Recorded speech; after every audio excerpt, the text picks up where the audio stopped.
A Ukrainian settlement surpassing the legendary Greek Troy.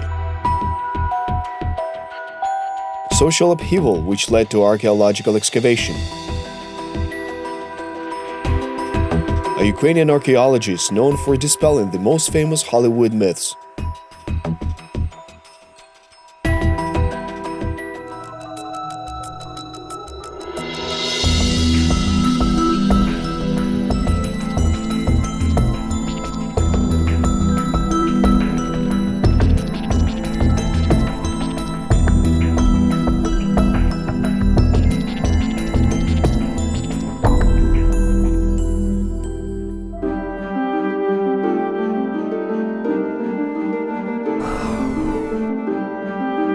The Nikolaev Regional Museum of Local Lore. It is thanks to Olvian artifacts that this museum came to be.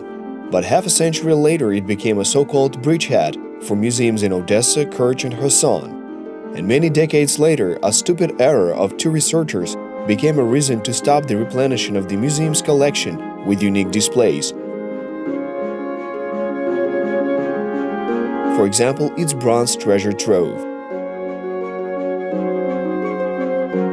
The treasure trove of bronze items excavated on the territory of Dikiy Sad, or Wild Garden, is very unique to this day.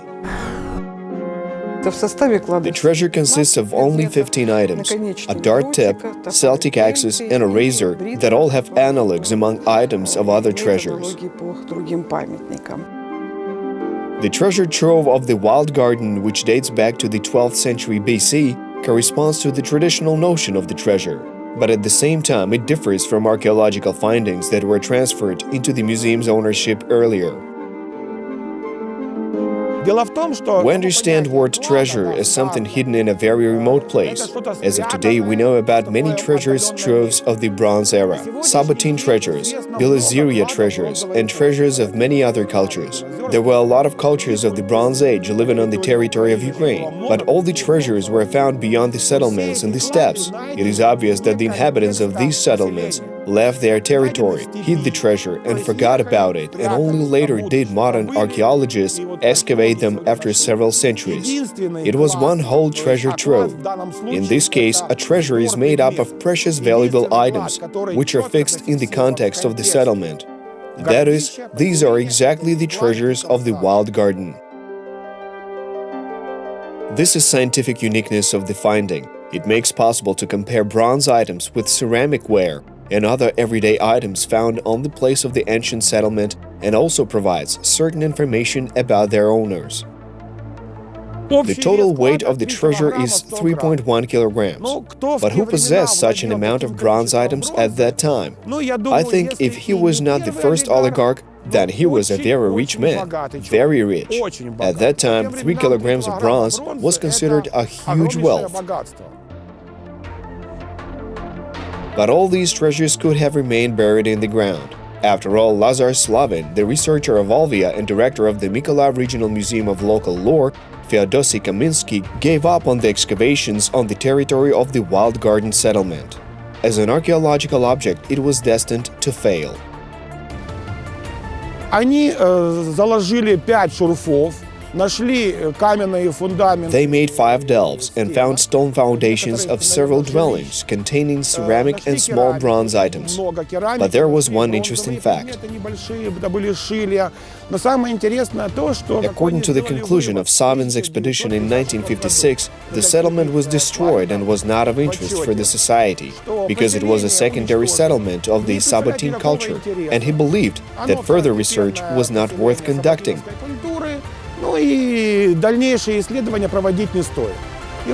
As a result, research was not conducted on this archaeological site from 1956 until 1990.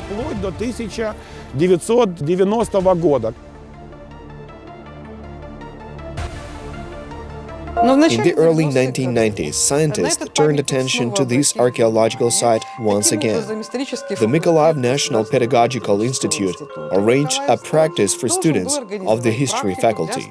Students of the faculty must go through a compulsory archaeological internship after the first year of study. So in order to avoid solving of any money matters while conducting excavation outside the city, the students, together with archaeologists and university professors, continued excavation excavation on the territory of the Wild Garden archaeological site. Yuri Hrebennikov, a local historian and teacher of ancient history at the Nikolaev Pedagogical Institute, became the initiator of this excavation. The grandiose social upheaval that shocked several modern countries resulted in turning far-reaching plans into reality. At the same time, when Yuri Hrebennikov started excavation on the place of old excavation sites, one of many important events happened in the history of Ukraine. In 1991, the Soviet Union collapsed. As a result of this historic event, a military base that located next to the archaeological site was evacuated from this territory. This gave archaeologists the green light to begin archaeological research on this site.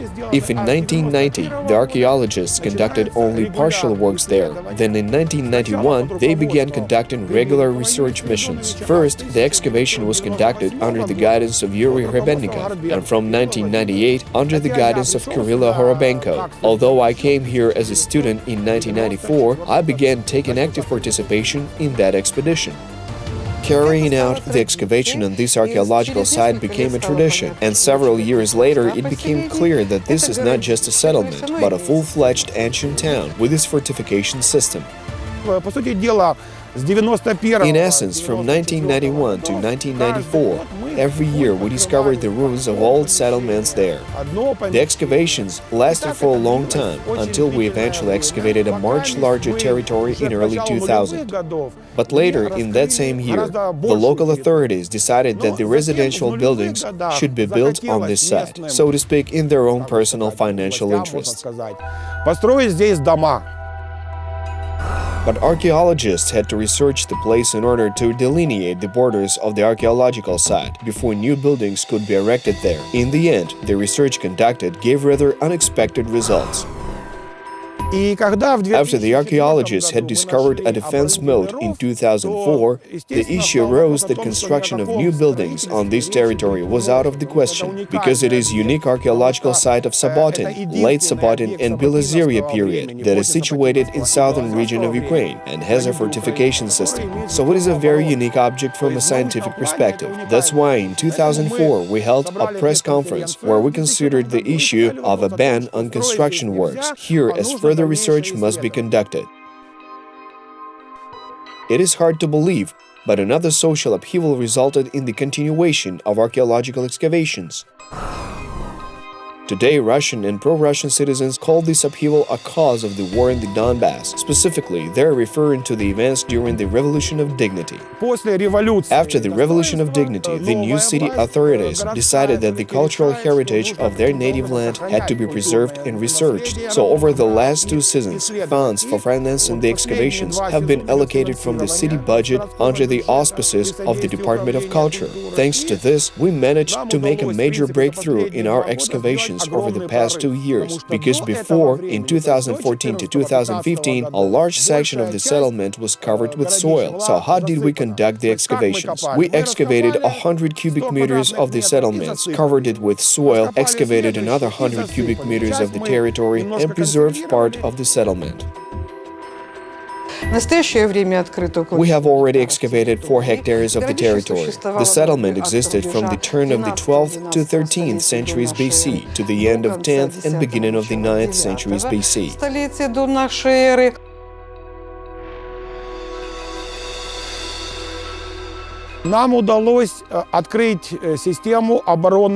We succeeded to excavate a fortification defense system. These are 2 defensive moats and foundations of stone bridges over a ditch. We also managed to discover new architectural objects. Let's compare. If in 1956 archaeologists found 5 constructions, and at the end of the 1990s and beginning of the 2000s, they discovered 10 objects on the territory of the Wild Garden, then at the present day, about 50 archaeological objects have already been excavated and researched. 50 археологических объектов. Having excavated one of 50 objects in 2008, the researchers found an artifact that highlights the role of the Wild Garden settlement not only in the territory of Ukraine, but also in the history of all of Eurasia. Наш друг, сотрудник, который работал. Our friend and colleague Yevhen Olenichenko, who was one of the members of our archaeological expedition, conducted the excavation together with us in the summer of 2008. We removed a ballast layer, started to clean them of the soil, and found a few of hatchets. They lied in different places at a small distance from each other. It became quite obvious that before they lied in one bag, the bag had fallen and the hatchets fell out from it in all directions. То есть как он лежал, потом упал и распределился. The trove consisted of hatchets of different degrees of wear. Several of them had been subjected to exploitation for quite some time. Others were totally new and had never been used. But how the trove have survived until nowadays is a very amusing story, and at the same time it is very interesting and informative, because it highlights the social structure of the society of those times. The treasure was found near the walls of one of the premises, and considering the artifacts, we can say that it was a molder's house. How did it happen that the trove survived until our days? It is quite obvious that a grandfather hid it. His son remembered about the trove, but his grandson forgot where the treasure lied and left the settlement and left the treasure there. By tradition, ethnographical treasures were hidden under a roof, and after the house had been destroyed, they remained near the wall. The scientists can't say for sure why these people accumulated the treasure, but the trove itself tells the researchers about the role and place of the site of the wild garden in ancient trade and economic relations. We will tell you about this, but a bit later. And now let us tell you about the population that inhabited this territory. After all, it is quite possible that the legendary ancient Greek poet and storyteller Homer wrote about them in his works Iliad and the Odyssey. This is just our hypothesis. The fact is that in his book, The Odyssey, in chapter 11, the great poet Homer wrote a story about the journey of Odysseus to the north, which was north of Troy. It is obvious that Odysseus crossed the Black Sea and got onto the territory of present-day Ukraine. And Homer also mentioned in these works that when Odysseus reached the northern Black Sea region, he saw a Sumerian city and its inhabitants.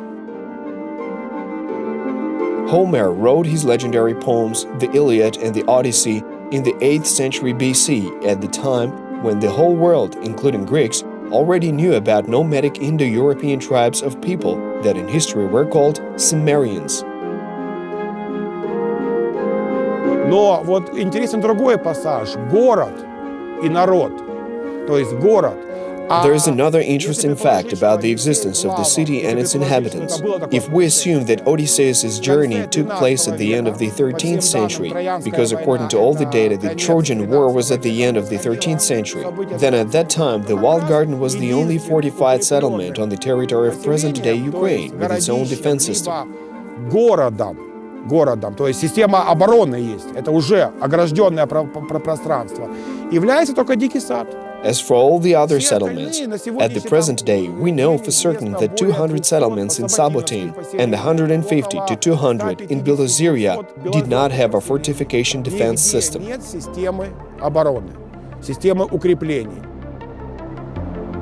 So there is a large degree of probability that Greeks who told Homer about the Sumerians knew these places. Correspondingly, they obviously visited this territory. Learn more about this fascinating history in the next program. What I can say about Troy, the fact is that Troy is a city that is one in the mass consciousness, but in fact, there are 9. So it can be said that the discovery of the treasure during the excavations of the settlement in 2008 was a truly a landmark event.